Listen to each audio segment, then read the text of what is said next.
കേന്ദ്രമന്ത്രി ലോക്സഭയിൽ ഒരു നിർണായകമായ പ്രഖ്യാപനം നടത്തുന്നത്.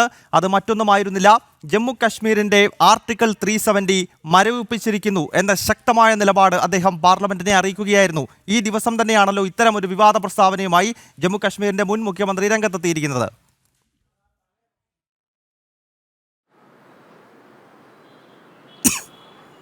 ഗൗതം, രാജ്യം മുഴുവൻ പാകിസ്ഥാനെതിരെ ശക്തമായിട്ടുള്ള നടപടി സ്വീകരിക്കണമെന്നും അതിർത്തി കടന്നുള്ള ഭീകരവാദം അവസാനിപ്പിച്ചില്ലെങ്കിൽ ശക്തമായിട്ടുള്ള സൈനിക നടപടികൾ ഉണ്ടാകണമെന്നും രാജ്യത്തിന്റെ ഭരണ നേതൃത്വം മാത്രമല്ല രാജ്യം മുഴുവൻ ഒരുമിച്ച് നിന്ന് പറയുമ്പോഴാണ് ജമ്മു കശ്മീർ മുൻ മുഖ്യമന്ത്രിയും നാഷണൽ കോൺഫറൻസ് പാർട്ടിയുടെ മേധാവിയുമായിട്ടുള്ള ഫാറൂഖ് അബ്ദുള്ള പാകിസ്ഥാനും ചൈനയും ഉൾപ്പെടെയുള്ള അയൽ രാജ്യങ്ങൾ, അല്ലെങ്കിൽ പാകിസ്ഥാനും ചൈനയും അയൽ രാജ്യങ്ങളാണ്, അവരോടൊപ്പം ഒരു മേശയ്ക്ക് ചുറ്റുമിരുന്ന് ചർച്ച ചെയ്ത പ്രശ്നങ്ങൾ പരിഹരിക്കണമെന്ന പ്രസ്താവന നടത്തിയിട്ടുള്ളത്. ഒപ്പം ഫാറൂഖ് അബ്ദുള്ളയുടെ വാക്കുകൾ പരിശോധിക്കുമ്പോൾ ഒരു യുദ്ധത്തിനൊപ്പം അപ്പുറം ചർച്ച വേണമെന്നൊരു സ്വാഭാവികമായിട്ടുള്ള പ്രസ്താവന മാത്രമല്ല ഫാറൂഖ് അബ്ദുള്ള നടത്തിയിട്ടുള്ളത്. ജമ്മു കാശ്മീരിൽ ഇന്ന് സമാധാനമില്ല, അർദ്ധരാത്രി സമാധാനം വരുമെന്ന് വിചാരിക്കുന്ന വിഡ്ഢികളുടെ ലോകത്താണ് ഇന്ന് മുൻപോട്ട് പോയിക്കൊണ്ടിരിക്കുന്നത്.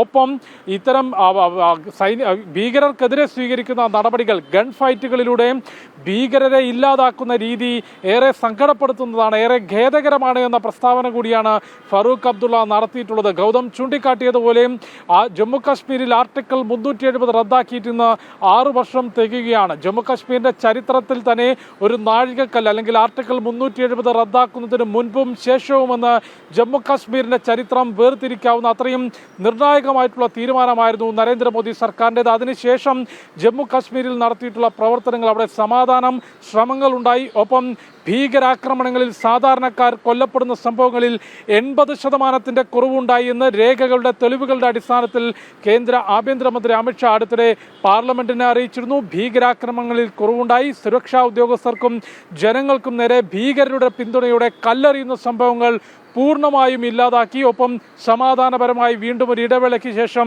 നിയമസഭാ തെരഞ്ഞെടുപ്പ് നടത്താനായി. അത്തരത്തിൽ ഭാരതത്തിൻ്റെ മറ്റേതൊരു ഭൂപ്രദേശം പോലെ ജമ്മു കാശ്മീരിനെ, ഭാരതത്തിൻ്റെ അവിഭാജ്യ ഘടകമായിട്ടുള്ള ആ ഭൂപ്രദേശവും മാറി വരുന്ന ഒരു പരിവർത്തനം സംഭവിച്ചുകൊണ്ടിരിക്കുന്ന സമയത്താണ് പാകിസ്ഥാനുമായി ചർച്ച ചെയ്യാതെ ജമ്മു കാശ്മീരിലെ ഭീകരവാദം അവസാനിക്കില്ല എന്നും പാകിസ്ഥാനുമായി യുദ്ധമല്ല, സൈനിക നടപടിയല്ല, പകരം ചർച്ചയാണ് വേണ്ടത്, പാകിസ്ഥാൻ ശക്തനായ അയൽവാസിയാണ് എന്ന പ്രസ്താവന ഫാറൂഖ് അബ്ദുള്ള നടത്തിയിട്ടുള്ളത്. ഇതാദ്യമായിട്ടല്ല ഇത്തരത്തിലൊരു ഭീകര പിന്തുണ നൽകുന്ന, അല്ലെങ്കിൽ പാകിസ്ഥാന് പിന്തുണ നൽകുന്ന പ്രസ്താവന ഫാറൂഖ് അബ്ദുള്ള നടത്തുന്നത്. മുൻപും ഇത്തരത്തിലുള്ള നിരവധി പ്രസ്താവനകൾ നടത്തിയിട്ടുണ്ട്. അതായത് ജമ്മു കാശ്മീരിൽ ഇപ്പോഴും ഒരു വിഭാഗം നേതാക്കൾ കശ്മീരിൻ്റെ മണ്ണ്, പ്രത്യേകിച്ച് കശ്മീർ താഴ്വര തീവ്ര ഇസ്ലാമിസ്റ്റുകളുടെ നിയന്ത്രണത്തിന് കീഴിൽ തന്നെ ഉണ്ടാകണമെന്ന് കരുതുന്ന ഒരു വിഭാഗം നേതാക്കൾ ഇപ്പോഴും തുടരുക. ഇപ്പോൾ നമുക്ക് ഫാറൂഖ് അബ്ദുള്ളയുടെ ആ വിവാദ പ്രസ്താവനയിലേക്ക് ഒന്ന് പോകാം, അതിനുശേഷം ജിഷ്ണുവിലേക്ക് തന്നെ എത്താം.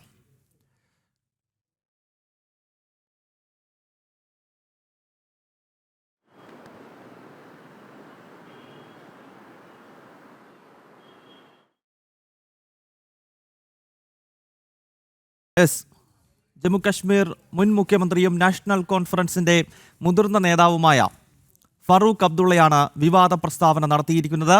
ചൈനയുമായും പാകിസ്ഥാനുമായും ചർച്ച നടത്തണമെന്നും ജമ്മു കശ്മീരിൽ ഭീകരവാദികളെ സൈന്യം വധിക്കുന്നത് നിർത്തണം തുടങ്ങിയ അതിഭീകരമായ പ്രസ്താവന ജമ്മു കശ്മീരിന്റെ മുൻ മുഖ്യമന്ത്രിയുടെ ഭാഗത്ത് നിന്നുണ്ടായിരിക്കുകയാണ്. നമുക്ക് ആ പ്രസ്താവന കണ്ട ശേഷം ഇതേ വാർത്തയിലേക്ക് തന്നെ തിരിച്ചെത്താം. You see, where will you maintain peace? I don't see the peace coming. I think we're living in a fool's paradise thinking that peace is going to come overnight. We have a strong neighbor, whether it's China, whether it's Pakistan. Somehow we have to find a way out. War is not a way out. War has never been. Finally, you have to use pen. You have to discuss things on the table. How does it hurt us? They say, no, till the last gunfire is over, we're not going to talk. I'm very sorry to say that I feel sad the way we are going. And I feel sad that what is the future of this nation? Yes, Jishnu Krishnan തുടരുന്നുണ്ട്. ജിഷ്ണു, നമുക്കറിയാം operation സിന്ദൂറും Pahalgam ഭീകരാക്രമണവുമൊക്കെ കഴിഞ്ഞ April മാസം 22-ാം തീയതിയാണ് പാകിസ്ഥാനി ഭീകരർ കലിമ ചൊല്ലാൻ അറിയുമോ എന്ന് ചോദിച്ചുകൊണ്ട് മതത്തിൻ്റെ അടിസ്ഥാനത്തിൽ 26ഓളം ഭാരതീയരെ കൊലപ്പെടുത്തുന്നത്. അതിനുശേഷം ഭാരതം ഓപ്പറേഷൻ സിന്ദൂറിലൂടെ ശക്തമായ തിരിച്ചടി നൽകി. പഞ്ചാബ് പ്രവിശ്യയിലും പാകിസ്ഥാനിലെ പഞ്ചാബ് പ്രവിശ്യയിലും POJKയിലും ഉൾപ്പെടെയുള്ള സ്ഥലങ്ങളിലെ ഭീകര ക്യാമ്പുകളിലേക്ക് നമ്മുടെ സൈന്യം വലിയ തോതിലുള്ള പ്രത്യാക്രമണം നടത്തുന്നു. പിന്നീടുള്ള 3 ദിവസം പാകിസ്ഥാനും ഭാരതത്തിനുമിടയിൽ അപ്രഖ്യാപിതമായ യുദ്ധം തന്നെയായിരുന്നു. ഇരു രാജ്യങ്ങളും അങ്ങോട്ടും ഇങ്ങോട്ടും സൈനികമായി ഏറ്റുമുട്ടുന്ന നിലയിലേക്ക് കാര്യങ്ങൾ വരെ എത്തി. അതിനുശേഷമാണ് ജമ്മു കാശ്മീർ മുൻ മുഖ്യമന്ത്രിയുടെ ഈ ഒരു പ്രസ്താവന. ജിഷ്ണു,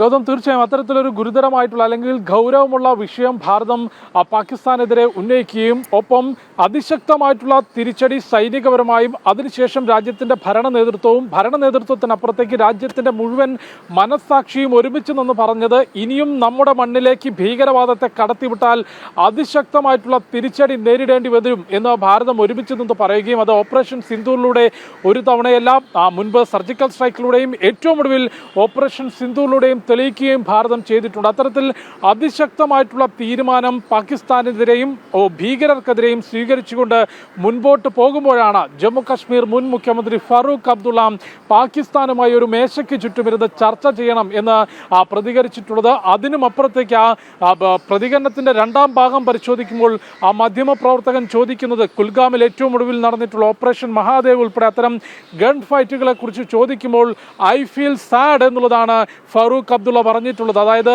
ഭീകരവാദികൾക്ക് ഗൺ ഫൈറ്റിലൂടെ നേരിടുന്നത്, ഭീകരവാദികളെ നിലവിൽ ജമ്മു കാശ്മീരിന്റെ മണ്ണിൽ സൈന്യം നേരിടുന്ന രീതിയിൽ തനിക്ക് സങ്കടമുണ്ട്, അത് ഖേദകരമാണ് എന്ന പ്രസ്താവന നടത്തുമ്പോൾ ഫറൂഖ് അബ്ദുള്ള ആർക്കൊപ്പമാണ് എന്ന വലിയ ചോദ്യമാണ് ഉയർന്നുകൊണ്ടിരിക്കുന്നത്. കാരണം നേരത്തെ ഞാൻ ചൂണ്ടിക്കാട്ടിയതുപോലെ കാശ്മീരിന്റെ മണ്ണ് എപ്പോഴും തീവ്ര ഇസ്ലാമിസ്റ്റുകളുടെ നിയന്ത്രണത്തിൽ ഉണ്ടാകണമെന്ന് വിചാരിക്കുന്ന ഒരു വിഭാഗം നേതാക്കൾ ഇപ്പോഴും ജമ്മു കാശ്മീരിനകത്തുണ്ട് എന്നുള്ളതൊരു വസ്തുതയാണ്. കഴിഞ്ഞ നിയമസഭാ തെരഞ്ഞെടുപ്പുകളിൽ ഉൾപ്പെടെ നമ്മുടെ സംഘം ജന TV സംഘം നിരന്തരമായ യാത്ര ജമ്മു കാശ്മീരിന്റെ മണ്ണിൽ പ്രത്യേകിച്ച് കശ്മീർ താഴ്വരയിൽ ബുഡ്ഗാം ഉൾപ്പെടെ നേരത്തെ ഭീകരവാദികൾ അഴിഞ്ഞാടിയിരുന്ന ബുഡ്ഗാം ഉൾപ്പെടെയുള്ള മേഖലകളിൽ യാത്ര ചെയ്തിരുന്നു.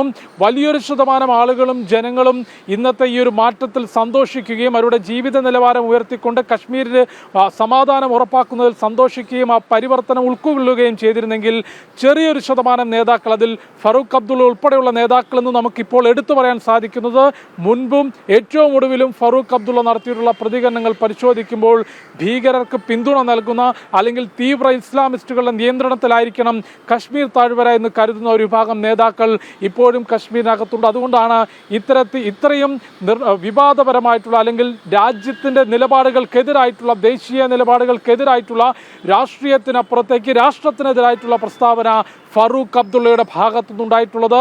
ഭീകര ശക്തികളുമായി അല്ലെങ്കിൽ അതിർത്തി കടന്നു ഷെയ്ഖ് അബ്ദുള്ളയും അതുപോലെ തന്നെ നെഹ്റുവും ഒക്കെ ചേർന്നാണല്ലോ ഈ ആർട്ടിക്കിൾ 370 എന്ന പ്രത്യേക അധികാരം ജമ്മു കാശ്മീരിന് നൽകിയത്. നമുക്ക് ആ ചരിത്രമൊക്കെ അറിയാവുന്നതാണ്.